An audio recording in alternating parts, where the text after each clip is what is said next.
ഇന്ന് നമുക്ക് ബിരിയാണി മസാലയും ഗരം മസാലയൊക്കെ എങ്ങനെ ഉണ്ടാക്കണമെന്ന് കണ്ടു നോക്കിയാലോ. അതിൻ്റെ കറക്റ്റ് അളവോട് കൂടിയിട്ടാണ് ഞാൻ വീഡിയോ ഇടുന്നത്. വീഡിയോ മുഴുവനായിട്ട് സ്കിപ്പ് ചെയ്യാതെ ഒന്ന് കാണുക. വീഡിയോ ഇഷ്ടമായി എല്ലാവരും ലൈക്ക് ചെയ്യാനും സബ്സ്ക്രൈബ് ചെയ്യാതെ കാണുന്ന കൂട്ടുകാരുണ്ടെങ്കിൽ ഒന്ന് സബ്സ്ക്രൈബും കൂടി ചെയ്ത് സപ്പോർട്ട് ചെയ്യാനൊന്നും മറന്നു പോയത്. അപ്പോൾ ഇതെങ്ങനെ ഉണ്ടാക്കണമെന്ന് കണ്ടു നോക്കിയാലോ. Welcome back to our channel. നമ്മുടെ പുതിയൊരു വീഡിയോയിലേക്ക് എൻ്റെ എല്ലാ കൂട്ടുകാർക്കും സ്വാഗതം. അതിന് വേണ്ടിയിട്ട് ഞാനിതാ 2 ടേബിൾ സ്പൂണ് പട്ടയാണ് കേട്ടോ. അത് ചെറുതാക്കി പൊടിച്ചതിന് ശേഷമാണ് 2 ടേബിൾ സ്പൂൺ എടുത്തിരിക്കുന്നത്. പിന്നെ ഇതിലേക്ക് എടുക്കുന്ന എല്ലാ സാധനവും ഞാൻ നല്ലവണ്ണം കഴുകി ഉണക്കിയതിന് ശേഷമാണ് എടുക്കുന്നത്. പിന്നെ അതിലേക്ക് ഏലക്കായ 1.5 ടേബിൾ സ്പൂൺ എടുത്തിട്ടുണ്ട്. പിന്നെ എടുക്കുന്നത് തക്കോലമാണ്. ഇത് ചെറിയതായതുകൊണ്ടാണ് 2 എടുക്കണം. വലുതാണെങ്കിൽ ഒറ്റ എടുത്താൽ മതി കേട്ടോ. പിന്നെ എനിക്കൊരു ബേ ലീഫ് എടുക്കുന്നുണ്ട്. അതും വലിയ ബേ ലീഫൊന്നും വേണ്ട, ഒരു മീഡിയം സൈസുള്ളത്. ഇനി ഞാൻ എടുക്കുന്നത് വലിയ ജീരകമാണ്. അത് 2 ടേബിൾ സ്പൂൺ വലിയ ജീരകം എടുക്കുന്നുണ്ട്.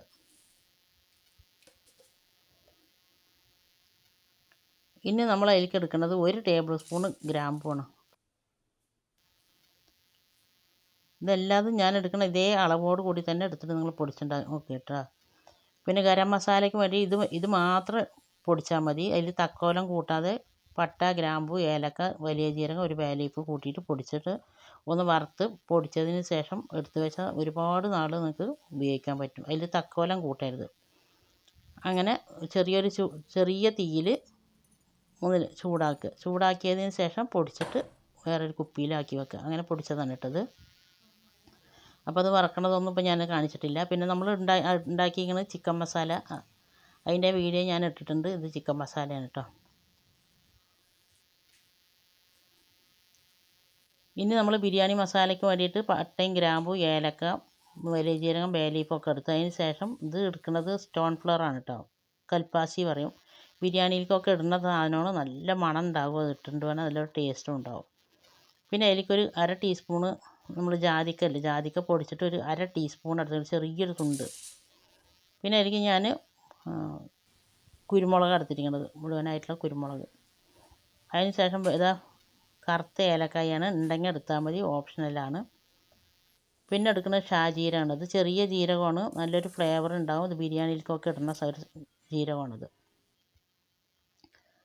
അത് 1 ടീസ്പൂൺ എടുത്തുള്ളൂ. അതിൻ്റെ അളവൊക്കെ ഞാൻ ഇവിടെ എഴുതി കാണിക്കുന്നുണ്ട്. അതുപോലെ തന്നെ ചെറിയ ജീരകം 1 ടീസ്പൂണാണ് എടുത്തിരിക്കുന്നത്. പിന്നെ എടുക്കുന്നത് പോപ്പി സീഡാണ്. ഇതും ബിരിയാണിയിലേക്ക് ഇടുന്നതാണ് കേട്ടോ. കയ്യിലുണ്ടെങ്കിൽ കൂട്ടുക, ഇല്ലെങ്കിൽ ഒഴിവാക്കുക.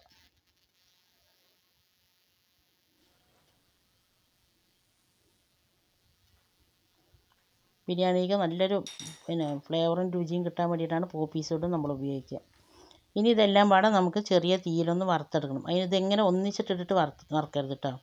അതിന് ഞാൻ ചെറിയ ജീരകവും വലിയ ജീരകവും ഷാജീരകവും പോപ്പി സീഡും വെള്ള കസുകസാണ് പോപ്പി സീഡ് വരുന്നത്. അത് 4 മാറ്റി വേറൊരു പാത്രത്തിലേക്ക് വെച്ചിട്ടുണ്ട്. ബാക്കിയുള്ള എല്ലാ സ്പൈസസും പാടെ ഇട്ടിട്ട് ഒന്ന് വറുത്തെടുക്കുന്നുണ്ട്. ഇതിൻ്റെ ഒപ്പം അതും ഇട്ടിട്ട് വറുത്തിട്ടുണ്ട് പറഞ്ഞാൽ അതിന് പെട്ടെന്ന് കരിഞ്ഞു പോകും. അത് അടിയിൽ പെടുന്ന സാധനമാണ്. അപ്പോൾ അതിട്ട് കരിഞ്ഞു പോകും. ഇത് സ്പൈസസ് മാത്രമാകുമ്പോൾ ഇത് നല്ലവണ്ണം ഒന്ന് ചൂടായി കിട്ടും. നല്ലവണ്ണം ചൂടായതിന് ശേഷം നമുക്ക് തൊട്ട് നോക്കുമ്പോൾ ഒരു ചൂടായിട്ടുണ്ട് തോന്നുന്ന സമയത്ത് നമ്മൾ എടുത്തു വെച്ച ജീരകങ്ങളും കസുകസൊക്കെ ഇട്ടിട്ട് ഒന്നും കൂടി ചൂടാക്കി എടുക്കുക. എന്നിട്ട് നല്ലൊരു ഫ്ലേവർ വരും. ഇതിങ്ങനെ വറുത്തിട്ട് നമ്മൾ പൊടിച്ച് വെക്കുമ്പോൾ ഒരുപാട് നാളിത് കേടുകൂടാതെ ഇരിക്കുകയും ചെയ്യും. നല്ലൊരു ഫ്ലേവർ ഉണ്ടാവും കേട്ടോ. അതിന് വേണ്ടിയിട്ടാണ് വറുത്തിട്ട് എടുക്കുന്നത്. ഇല്ല നിങ്ങൾക്ക് ഉണക്കിയിട്ടാണ് പൊടിക്കണമെന്നുണ്ടെങ്കിൽ ഉണക്കിയിട്ട് പൊടിച്ച് വെക്കുക. അപ്പോൾ അതാ വറുത്ത് നല്ലൊരു ഫ്ലേവർ വന്ന സമയത്ത് ഞാൻ ഫ്ലെയിം ഓഫാക്കിയിട്ടുണ്ട്. ഫ്ലെയിം ഓഫാക്കിയതിന് ശേഷം നമ്മളിത് ചട്ടിയിൽ നിന്ന് മാറ്റിയെടുക്കുക.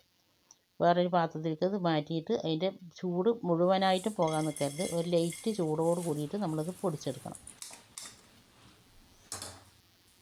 ഈ വീഡിയോ നിങ്ങൾക്ക് ഇഷ്ടമായിട്ടുണ്ടാവുമെന്ന് വിചാരിക്കുന്നു. ഇഷ്ടമായ എല്ലാവരും ലൈക്ക് ചെയ്യാനും ഷെയർ ചെയ്യാനും സബ്സ്ക്രൈബ് ചെയ്യാനും ഒന്നും മറന്നു പോയത് കേട്ടോ. പിന്നെ നമ്മൾ ഇതിൻ്റെ മുമ്പിട്ടത് ചിക്കൻ മസാല പൊടിക്കണ വീഡിയോ ആയിരുന്നു.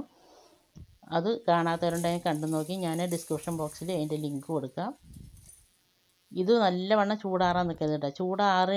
നല്ലവണ്ണം ചൂടാറിയിട്ട് പറഞ്ഞാൽ പൊടിഞ്ഞ് കിട്ടില്ല. അപ്പോൾ അത് ലൈറ്റ് ചൂടോട് കൂടിയിട്ട് പൊടിച്ചെടുത്തതിന് ശേഷം നല്ല വെള്ളത്തിൻ്റെ ഒരു നനവൊന്നുമില്ലാത്ത നല്ലൊരു ചില്ല് കുപ്പിയിലാക്കിയിട്ട് നിങ്ങൾ സൂക്ഷിച്ച് വെച്ചാൽ ഒരുപാട് നാൾ നിങ്ങൾക്കിത് കേടുകൂടാതെ തന്നെ സൂക്ഷിക്കാൻ പറ്റും. എന്തിലിട്ടുണ്ടെങ്കിൽ നല്ല മണം ഉണ്ടാവും, നല്ല രുചി ഉണ്ടാവും. ഇതുപോലെ ഒന്ന് ചെയ്യാത്തവരൊന്ന് ചെയ്ത് നോക്കി. ഇത്ര നേരം എൻ്റെ വീഡിയോ കണ്ടിട്ട് എന്നെ സപ്പോർട്ട് ചെയ്തതിൻ്റെ എല്ലാ കൂട്ടുകാരനെ കൊണ്ട് ഒരുപാട് നന്ദി. തുടർന്ന് നിങ്ങളുടെ സപ്പോർട്ട് ഉണ്ടാവണം. ഇൻഷാ അള്ളാ ഞാൻ അടുത്ത നല്ലൊരു വീഡിയോ ആയിട്ട് വരുന്നവരെ അസ്സലാമു അലൈക്കും. ബായ്.